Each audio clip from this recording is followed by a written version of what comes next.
Okay, Mr. Landis here. Cause of the Civil War, Lesson 5, Week 5, 3C. Here we go. Let's dive right in.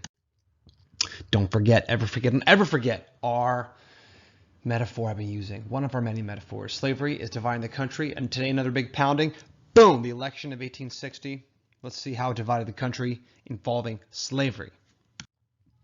Here's our timeline. Last time we looked at John Brown's raid. And today we're looking at the election of 1860 right here. You can see, ooh, look, a familiar face. Ooh, there's Lincoln. And there's Stephen Douglas rocking the mullet, okay? He's back with two other guys. We'll talk about them in a second. Here's our big question. How did the election of 1860 increase tension between North and South? Remember that another metaphor, that tension. When you put tension on something, there is a point at which it will break. Oh, slavery and that tension, crack, think about a ruler, me bending a ruler, like snap, right?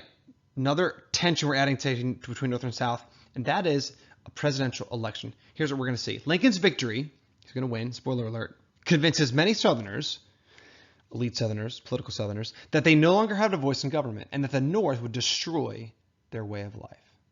Okay? We're going to see that the secession element next time. This time we're going to look at just the election. Now remember, history doesn't happen by itself. It happens in context, right? Contextual elements.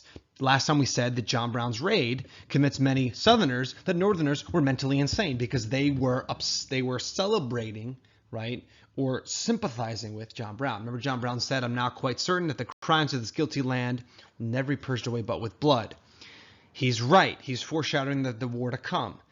That is the ramblings of a crazed terrorist, Southerners think. And yet in the North, here's what we see. Many abolitionist papers and sympathetic papers said that it's treason that he's being hung, that we should pray for him, that where they had town hall meetings and mourning ceremonies for him. So when you have one part of the country saying that someone is a terrorist and the other part saying it's so sad that he's dying, there's a problem. Into that problem comes the most important election, I would argue, in American history, and that is the election of 1860. Here's what we're going to see. There are four main candidates. Here they are. We've got, of course, Abraham Lincoln, our old friend Stephen Douglas, a guy named John Bell, and John Breckinridge. Okay, now, as in most elections, as often happens, when the area of the country is divided, the opposition often is successful in winning because they can rally around a single candidate. In this case, that person is Abraham Lincoln. So it's not important that you know all the political beliefs of John Bell, John C. Breckinridge, and Stephen Douglas. They sort of varied on issues of slavery, one all for it, one limiting, Constitutional Union Party. Those details are not critical to your understanding of why the election divided the country so much. Here's why it divided the country. Because the North won. Hands down. Lincoln walks away with 180 electoral votes. He trounces the next closest candidate, which is Breckinridge, with 72. Now, why does that happen? Well, look at the numbers. Look at where most people live. Let me get my pen out here. Oh, look at Pennsylvania. Look at New York. Look at Ohio. Look at the Midwest. Most people live in the North. And so what happens is, because the Southern candidates are divided, right? LOL, Stephen Douglas. Right. Oh, sorry, he got part of New Jersey. Because they're divided, it leads to a landslide for Lincoln. Okay, so he comes away winning. But the country does not walk away unscathed. This is a political cartoon here. All right, you can see dividing the national map. Look what we have. This election ripped up the country. Just because Lincoln wins, remember, doesn't mean that the country is united. All right? So we're going to see the problem this caused. Now, why would him winning be so problematic? Let's see how the Southerners react. Okay, here's our timeline for secession. I'm not going to cover South Carolina leaving. That's going to be next time when we sort of wrap up and we actually see the secession and Fort Sumter.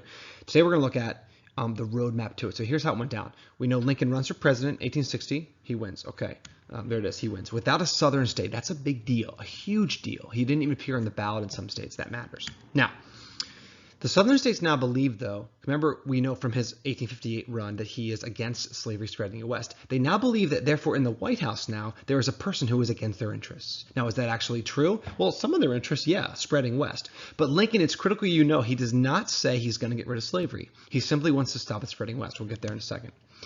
December 20th, we're going to see next time. Lincoln declares he will not abolish slavery in the South. He just will stop it from spreading west. But remember, to the Southerners, that is no different than him saying he wants to get rid of it, okay? Because he is in some way attacking it. Primary source, here we go, Lincoln in a letter. Let there be no compromise on the question of extending slavery. If there be, all our labor is lost. This goes back to his 1858 Illinois Senate race platform.